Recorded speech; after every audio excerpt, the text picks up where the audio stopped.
Greetings, vinyl community. Today I will be doing a vinyl finds video. Haven't done one of those in a little while, and the main item that I want to talk about is this one, Blue Afternoon by Tim Buckley from 1969. This is on Frank Zappa's Straight label. It was an interesting situation because his next album he would go back to his previous label, Elektra, because he owed them another record. So this album and Lorca, which was the subsequent album, this is his fourth album, Lorca was the fifth, were recorded at about the same time. But Lorca is a more daunting album. It's more difficult. It has the more avant-garde side of Tim Buckley. This is an album that sounds so very, very much like the cover looks. Misty, ethereal, and suffused with a sense of deep longing. This is a very, very beautiful album. I'm not sure I could say it's my favorite Tim Buckley album because I'm so enamored of his second album, which is a very different thing. It's his very folk rock album. This is more of a wistful, jazzy album. There's a lot of vibes mixed in. Tim Buckley is on 12-string acoustic guitar, and his frequent partner Lee Underwood is on electric guitar, so that's where the main sound comes from, those two. There is drumming, but the drumming is not making a beat. The drumming is more like the contribution of a percussionist in a chamber ensemble. Song that I first became familiar with before hearing this album in its entirety was I Must Have Been Blind, which was included on the Straight Bizarre sampler Zapped, or Zapped, which I think I've shown before. And that is just the most heart-meltingly beautiful song. So I was very, very pleased to find this album on a trip to Tunnel Records in San Francisco. So that is Tim Buckley's Blue Afternoon from 1969. Well, I was born a blue melody,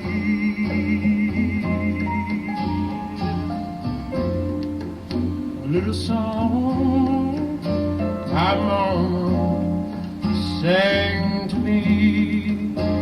It was a blue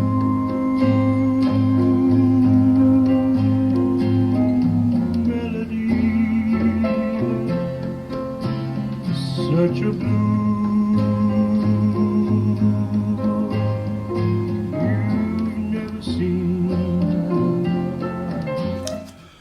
Having mentioned Frank Zappa already, as I do very frequently on these videos, this is the latest release. It won't be for long because there's a new archival item coming out very soon now.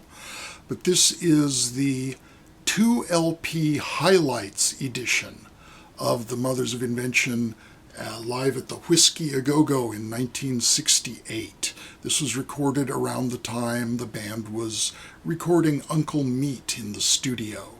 So you can see the lineup we have here with Roy Estrada, Bunk Gardner, Motorhead Sherwood, Ray Collins, Art Tripp, Don Preston, Jimmy Carl Black, Ian Underwood, and of course Uncle Frank.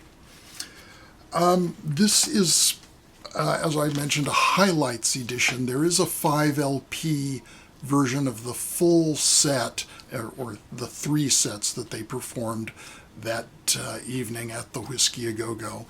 The 5 LP version's a bit too rich for my blood, but I have the complete set on the CD, which is a triple CD. The triple CD comes with a quite substantial booklet full of cool pictures and great liner notes from the Vaultmeister, Joe Travers, from the outrageous girl, Pamela DeBar, and an interview with Alice Cooper, who was also on the bill at those shows.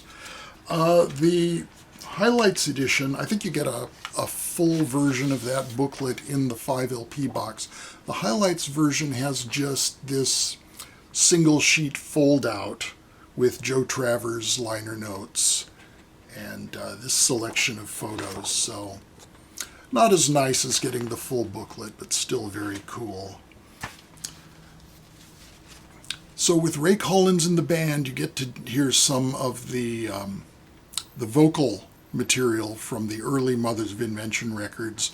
They do Hungry Freaks Daddy, album 1, side 1, track 1. They do, as a closer on the album, the world premiere live performance of Brown Shoes Don't Make It. And if you listen on the Burnt Weenie Sandwich album, there's a live snippet included at the end of Little House I Used to Live In, which is a real collage of various different pieces. There's this live snippet where Zappa is addressing an audience in London saying that something to the effect of, if you'll all sit down and be quiet, we will attempt to perform Brown Shoes Don't Make It. So here they do it all the way through, and it is an epic piece of music. And once they get to the end, it returns to the opening riff. And Zappa plays a long solo. That's faded out on here, so you just basically get the original structure of Brown Shoes Don't Make It. So with that vocal stuff, it's not entirely devoted to the jamming and the instrumental chamber music side, but there's still plenty of that, even on this highlights selection. It opens with Help I'm a Rock, / Transylvania Boogie. Transylvania Boogie, Help I'm a Rock was from the first album, from Freak Out. Transylvania Boogie was from the Frank Zappa solo album Chunga's Revenge, which was well in the future at this time. And what happens is they play the themes from Transylvania Boogie while the rhythmic bed of Help I'm a Rock is still going on. So it's superimposed over that. Then we go into a cover of My Boyfriend's Back, and an original sort of following in the pre-Beatles rock and roll teen idol kind of style that suggests, called Bust His Head. And that's followed by Tiny Sick Tears Jam, which is just a vamp that they improvise over. Side 2 has a little vocal introduction or spoken introduction, followed by Hungry Freaks Daddy and King Kong. Not listed on the cover is that King Kong ends with or the version on here ends with what was an interpolation on stage, a performance by the GTOs, the Girls Together Outrageously, making their stage debut. Now, they didn't really have any songs of their own to sing for this, so they perform Getting to Know You from The King and I, followed by the theme song from the Bugs Bunny cartoon show, Overture, Curtain Lights, This Is It, The Night of Nights. Unfortunately, the GTOs are pretty much off mic, so it kind of sounds like some people in the audience are singing this song, but it's a nice bit of fun.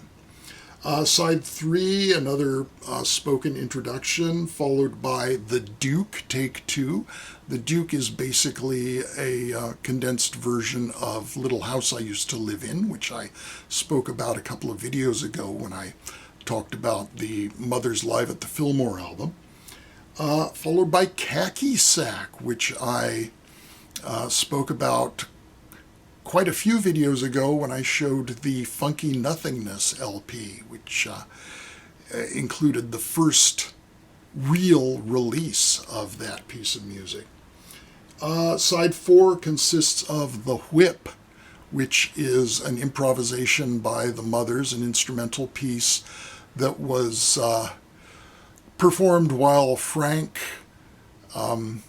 acceded to the desires of a lady in the audience who wanted to be whipped with a belt. So if you go on YouTube, you can find there is home movie video of that event and a number of sequences. They have a total of about 14 minutes of video from these shows.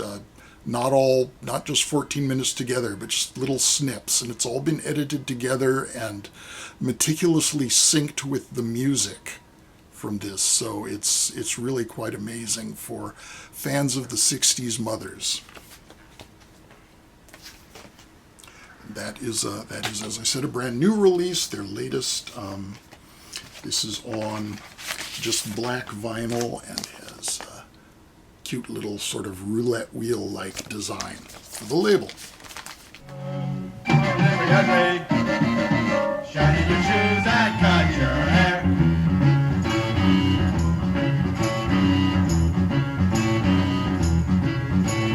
Be a jerk, go away. Be a jerk, go away. Be a jerk, go away.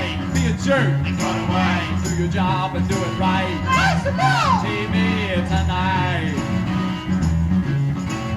Do you love it? Do you hate it? There it is, the way you hate it. Wow. Next up, I was watching an online record auction, and I don't usually bid on those. Those are more for the people who don't have easy access to record stores, and they kind of tend to overpay a lot of the time because of that. So this was being auctioned, though, at quite a low opening bid, so I just put in a token bid, like $1 over the minimum, to see if I could get it, because I was just kind of interested. Didn't know anything about the album. It just kind of caught my eye, and it's on Impulse. I love the Impulse label for jazz of the 60s and 70s in particular. And I didn't get it. So after that, I thought, well, now I have to have it. So I went on to Discogs, and I found a copy for the same amount that I would have paid if I'd won the auction anyway. So I ordered that, and I don't know how this happened. This was Saturday at like 6 p.m., so after post office hours.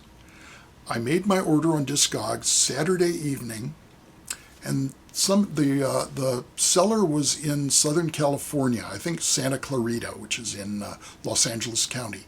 The record arrived on Monday. I don't know how he even did that. And the record is Buddy Montgomery, This Rather Than That.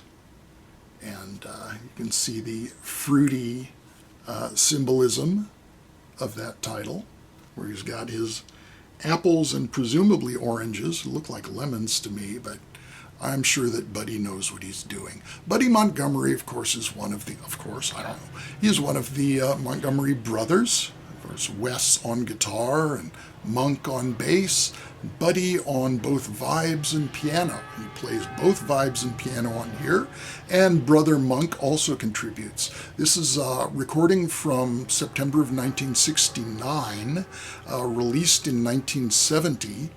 And when I showed this album on the Jazz Vinyl Lovers group on Facebook, somebody pointed out to me that it was the last album to feature the iconic orange and black spine design of Impulse. After this one, they went on to different colors for different albums. Of course, they brought this back later, and much later, in later incarnations of Impulse, but that was a cool bit of trivia. As usual, it's got a nice gatefold with photos of the performers inside.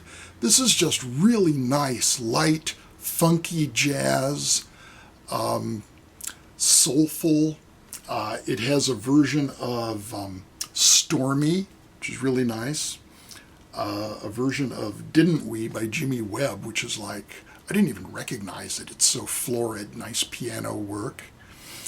So this is just a really nice, cheerful album. I enjoyed that one a lot.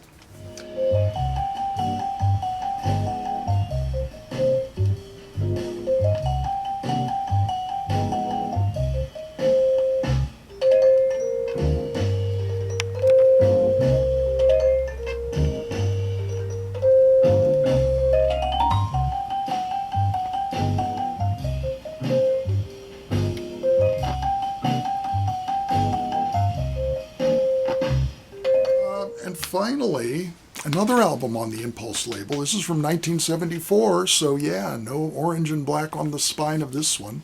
This is Gato Barbieri, Chapter 3, Viva Emiliano Zapata, or in English I think that's Long Live Emiliano's Shoes.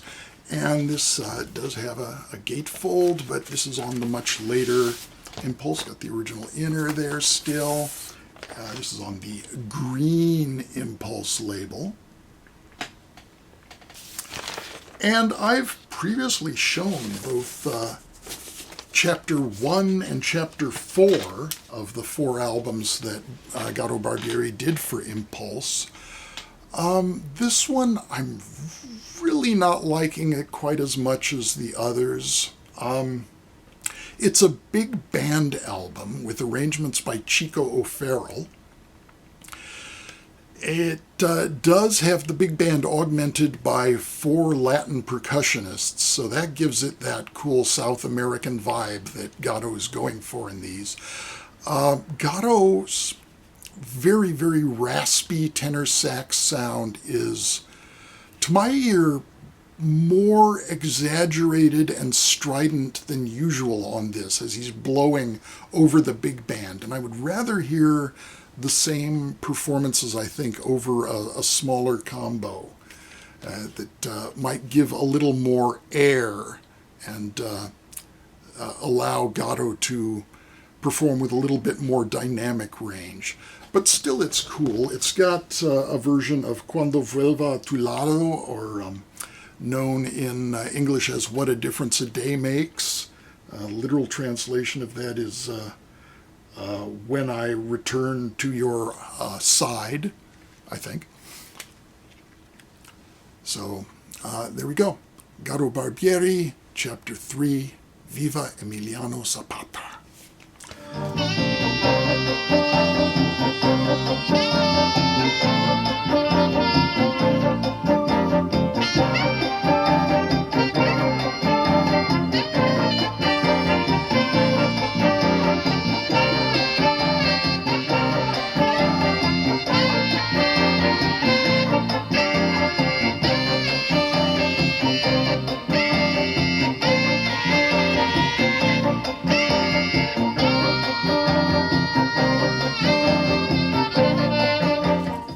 Thanks very much for watching. Be well. I will talk with you again soon.